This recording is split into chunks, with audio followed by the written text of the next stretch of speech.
Grace and peace. This is Bishop Wilson. Welcome to Wilson Leadership Institute. Today's class is going to be a really interesting class. We're going to be talking about leadership styles and identifying their impact. Leadership styles and identifying their impact. And that means the impact that they have on the people that we lead. So good leaders are not born. I need us to really grab that, get that into our minds, into our thinking. They're developed. Sometimes we look at people, and by looking at them, we'll think, oh, they were just born into this. No, leaders are developed. So understanding your leadership style and how it affects others is crucial in becoming an effective leader. So today I want to talk to us about the various leadership styles and how that we can identify our own leadership style and the essential skills that will help us to develop and to balance the impact of our leadership style on the people that we lead. And that is something that I believe is very important for us to grasp and get our minds around. So in this lesson, you're going to hear me make reference to Dr. John Maxwell's book, High Road Leadership. That is a book that you need to get. You need to get that book. It's really an essential book for those of us that are in Christian leadership that want to make sure that our leadership is lining up with the Word of God, but is also not something that is 1960. It's going to be cutting edge leadership. So the name of the book is High Road Leadership, and the concept of the book aligns with the Christian values, and it emphasizes the ethical decision making and moral integrity of our leadership roles as Christian leaders. So this book offers various guidance and on how to navigate the challenging situations that we may face while we're trying to maintain a Christ-like approach. It helps us as leaders to uphold our principles in the face of adversity. So that is something that I believe is a very good book. So by focusing on these moral standards, leaders can make positive impact and inspire others to follow suit. So the first thing I want to talk about is our leadership style. Our leadership style. There are numerous leadership styles, and each one is very unique in its strengths and in its weaknesses. And some potential styles include, and I probably can't cover all of them here, but the ones that I want to talk to, the first one is the authoritative leader. The authoritative leader. And this style is characteristic by clear direction. This is the leader that he has or she has defined the expectations of the leaders, the expectation to reach the vision. And the leader is very confident, very decisive, and often takes charge during crisis. When there's a crisis, the authoritative leader jumps in there, does what needs to be done. However, it can run into a negative experience if it borders on being authoritarian. So the next one that we want to look at is the democratic leader. The democratic leader. And I'm leaving room for us to be able to talk about these as we get further on into our discussion. So the first one is the authoritative leader. The next one is the democratic leader. And this is the leader that leads the team in decision making. They allow the team to have input. They value feedback. They value collaboration.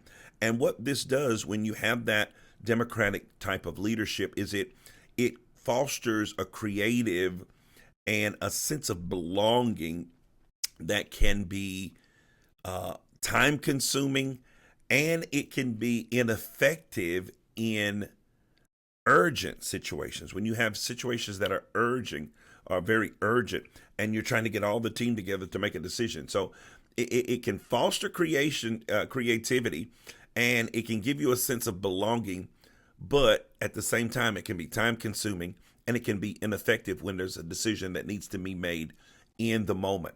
The next is the coaching leadership. Coaching leadership.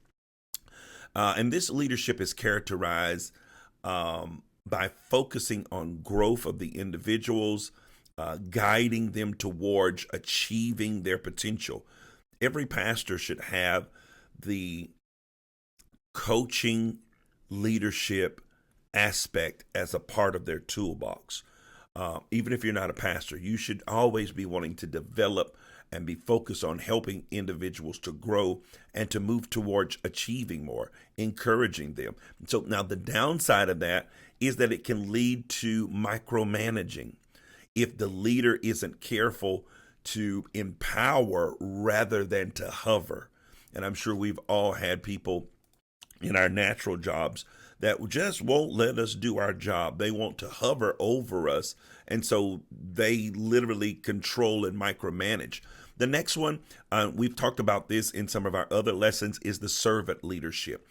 A servant leader prioritizes the need of the team over their own. They build trust, they build communication, they build community. However, if boundaries aren't set, even with servant leadership, if those clear boundaries are not set, it can lead to burnout and an inability to make tough decisions, because at that point, you will begin to try to make decisions for the people and not necessarily the decision that God may be trying to make for the community. I don't believe all of Israel didn't want to leave Egypt. That's why when they got into the wilderness, they started longing for the leeks and the onions, because everyone did not want to leave. So when you're a servant leader, you've got to be careful not to get to the place that you're so much catering to the people that you miss the move of the cloud. The last one that I want to talk about is the transitional leader. Transitional leadership is one that is very important. And this kind of leadership establishes a clear structure. This is how we do things. Policies are in place.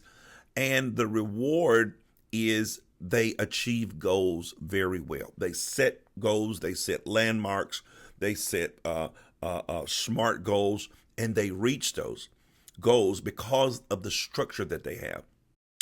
It's effective. This particular kind of leadership is effective in motivating for short-term results, but it may stifle the innovation and the creativity and the intrinsic motivation.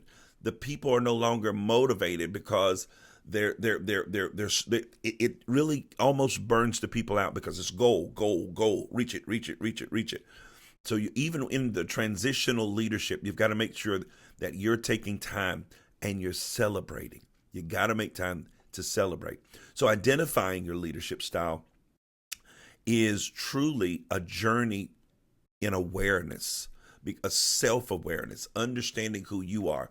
In the High Road Leadership that we spoke about by Dr. John Maxwell, it emphasizes the self-awareness and how crucial of an element it is when you start talking about high road leadership. High road leadership is that leader that does the right thing at the right time for the benefit of the people. They do the right thing at the right time for the benefit of the people. The people may not even see the benefit in the moment, but high road leadership, they know how to make those decisions that are going to move forward. So high road leadership is critical. So let's reflect on these questions. How do I approach my decision making? And the reason that I want to look at that is because to identify your leadership style, you've got to ask yourself questions. First question, how do you approach decision making?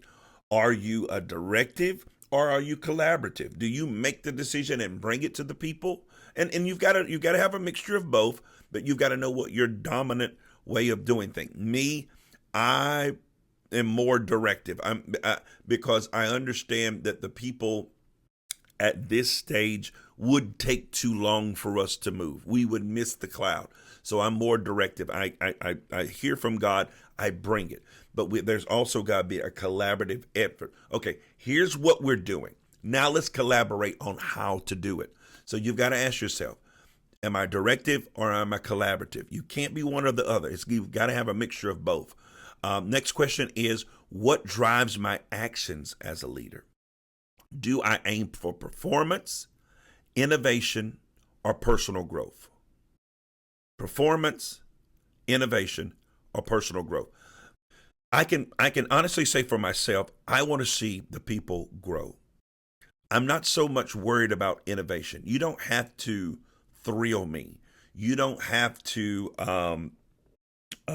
recreate the wheel, if you will. All I want to make sure is that you're performing. You're doing what needs to be done for us to reach the goal, but I need you to grow in the process, if that makes sense. You got to know what your leadership style is. What drives you? What pushes you? What drives your actions? I want to see people grow. Excuse me. That's one of the main things. The next one is, how do I handle conflict?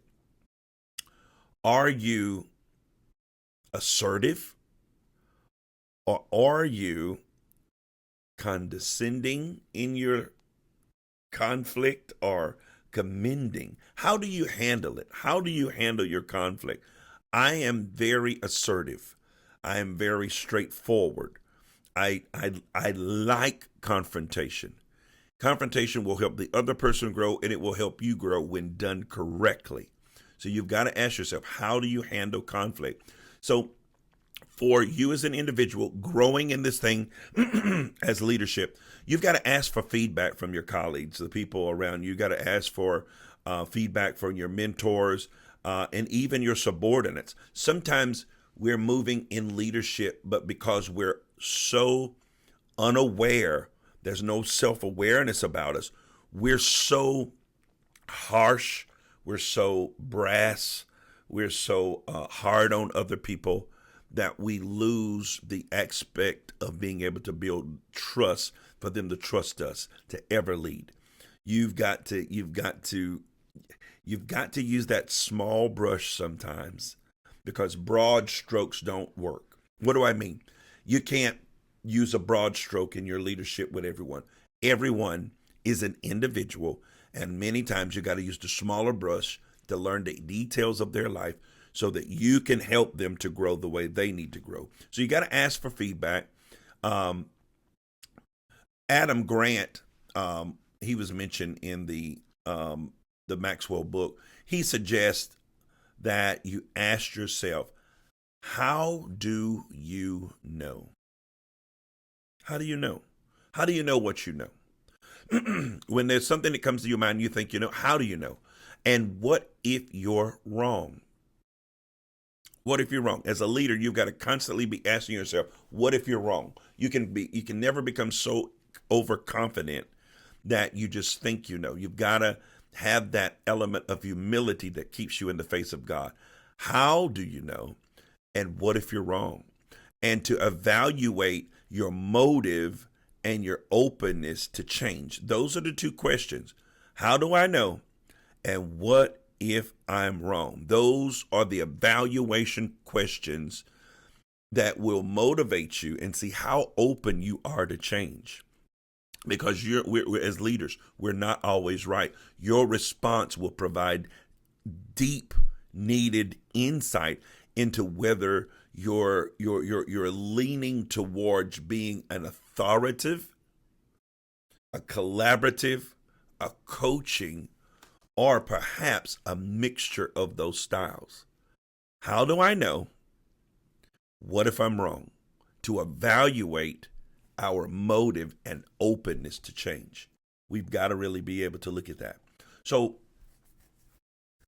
one of the essential skills to develop your leadership style, no matter what style it is, there's certain skills that you're going to need, that are essential to being able to lead people effectively. Now, this is one of the ones that I keep in my wheelhouse. I I'm big on it. I love this particular subject. I don't have time to cover it tonight on this particular video, but we will be having more teaching on this. And the first one that you need to really start looking at is emotional intelligence, EQ, emotional intelligence. Emotional intelligence or emotional capacity, as Maxwell points out, enables us to stay in the game when the pressure's on. To be able to, when no matter what's going on, listen, we all have things that happen in our life. As a leader, no matter what goes on, you have to keep your head in the game. You can't get so caught up. This is the price of being a leader. You can't get so caught up in what's going on in your life that you get your head out of the game. We had to bury my son on, I think it was Saturday. I had to preach on Sunday. You got to keep your head in the game. You cannot. I'm not telling you not to take time to grieve. I'm not telling you not to take time to rest. But your head's got to stay in the game. It's got to be that serious. And that takes emotional intelligence. Emotional intelligence, for me, helps me to compartmentalize this part of my life, that part of life, so they're not all bleeding together. That way I don't bleed on the sheep. No matter what's going on at work, it doesn't bleed over into church. Whatever's going on in church shouldn't bleed over into my family. What's going on in my family shouldn't be bleeding back into church or into work. Emotional intelligence, it's the capacity that enables you to stay in the game when pressures are on. Leaders with EQ recognize and we manage our emotions and empathy with others. We empathize with others, which fosters a very, very positive environment when it comes to leadership. The next essential skill that we've got to develop as leaders is vision and communication. Vision and communication. Effective leaders not only see more than other people, but they see it before other people. Not because of any kind of greatness on our part, but because as Christian leaders, first of all, we understand that we've got to keep our connection with God clear. Emotional intelligence helps you with that, because when you become emotional, your connection with God is cloudy. Aaron's sons went into the temple. They offered up strange fire before God. They did something that was reserved for Aaron only, for the priests. God killed them. Aaron began to mourn. God told Aaron, stop it, get up, take off your sackcloth and ashes. I need you to get your head back in the game. I need you to be the priest. Got to have that emotional intelligence. When you're talking about vision and communication, an effective leader not only sees more, but we see it before because of our connection with God and because of the emotional intelligence that helps us stay together. So I hope you see how those go together. Visionary leadership is about clarity. It's about articulation. I don't care how clear your vision is to you. If you can't articulate it, if you can't say it, if you can't put it on paper, no one will be able to follow you. So visionary leaders have to have the clarity. We have to have the articulation to inspire others to move forward with a shared vision. The next tool that we have to have that is very essential is adaptability and humility. Leadership requires a willingness to adapt and a knowledge that will help us to embrace our own weaknesses. We've got to have that tool. This tool is essential. Adaptability and humility. Leadership requires a willingness to be able to adapt to whatever the situation is and acknowledge our weaknesses. As a leader, you got to know what your weaknesses are. You've got to know. Confident humility. I need you to remember that word. Confident humility. John Maxwell calls it. And it lets you admit where you might be wrong, where your weakness is, while still trusting your ability. I need to say that again. When you have confident humility, it lets you admit that you might be wrong while still trusting in your ability that God's given you. The next one is the next tool that you got to have. So let's go back. Emotional intelligence, vision and communication, adaptability and humility. The next one is decisiveness. For me, this is a big one. Don't he and ha when the decision needs to be made. Well, no, decisiveness. You can tell if you're decisive if you go to a restaurant and you know what you want to order after you have looked at the menu. If you're always the last one to order, you're probably not a decisive person. Decisiveness. While you are in your leadership element, whether you're authoritative, which means that you're like me, you take the role as the leader very serious. You move forward, you do what you need to do. Or if you're kind of on the other end where you're the servant leader, decisiveness is still the key. It's the key. It's about being clear and confident in the decision without becoming inflexible. The decision is made. I'm decisive about it, whether I'm authoritative leader, which I pretty much am, or a servant leader, which I have a large percentage of that, and mix those together. Whether either one, I still got to be decisive. I can't be bouncing around from decision to decision. You got to make a decision. You got to stand on it. And it's about being clear and confident in the decision that you make without being inflexible. In other words, I write it in one of my favorite pens that I use is one of the pens that has the eraser on. I write everything in an erasable pen. Why? Because I want to remain flexible. I want to be able to help people to move forward when they need to move forward. How leadership styles affect others positively and negatively. Each leadership style has both a positive and a negative impact.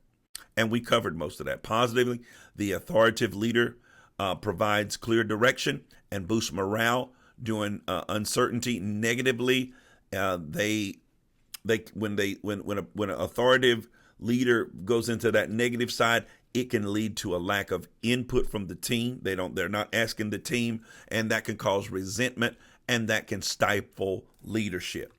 The next one that we talked about was the democratic leadership. When it's positive, it promotes inclusiveness. It builds trust with the team. However, when it's overused, it can cause decisions to be paralyzed, and you end up being very frustrated during very critical moments when decisions really need to be made and nobody can agree because you've given everybody so much input on the vision that now the vision is no longer God. The vision becomes the people's vision, and that's not what should be intended for us as Christian leaders. The coaching leader helps members on the team to foster, to grow, loyal. They develop as leaders. Yet if the leader becomes too involved, no, you're not coming over to my house. We're not friends. I'm the leader. You're the student. My job is to develop you. My job is to develop you, to build you. But when I become too involved in your life, it may result in a dependency, and it inhibits you as an individual and the team from being able to make individual problem-solving decisions. The next one is the servant leader. I'm sure in the church, this is the one that we always say, this is the way we have to do it in the body of Christ. And I believe that to be so, but there's got to be a healthy mixture, because the servant leadership style, it builds a strong sense of community. and loyalty. But without those boundaries, clear boundaries, no, we're not going out to eat together every Sunday. There's new members. I need to spend time with them. Clear boundaries. It can erode the leader's authority and lead to an implosion. In other words, people get too common. They get too common with the leader when the leader is a servant leader that doesn't know how to maintain boundaries. The transitional leadership, while effective in achieving results very, very quickly, when overemphasizes, when we be in one of the transitional leadership keys is reward. But when we overemphasize on rewards, it reduces the intrinsic motivation and the creativity that could be happening in the team. As followers only pursue tasks for tangible benefits. They're looking for a reward. You're going to make me an elder. You're going to make me this. You're going to make me that. But when those things are taken away as a transitional leader, then the people lose their enthusiasm to move forward. So in conclusion, in the end, the most effective leader are those that understand these styles. They adapt as needed and they focus on the high road, doing the right thing for the right reason. John Maxwell reminds us that leadership is difficult. I believe that, but I don't want you to make that your mantra. I don't want you to take that into your mindset to the point that you forget that the word of God said, take my yoke upon you. Learn of me, for my yoke is easy and my burden is light. So leadership can be difficult if you make it difficult, and it demands more than just a vision. You got to have more than just where you want to go, more than just a plan. It requires commitment to grow other people, to have integrity as a leader for yourself, and a continuous self-improvement attitude. You got to continuously want to improve. And by embracing these principles, you not only elevate your leadership, but you also positively impact all of those people around you. Listen, we're getting ready to go into our discussion. This is Bishop Wilson. I'm excited about your future. I believe this is going to be a great discussion today. Thank you. God bless.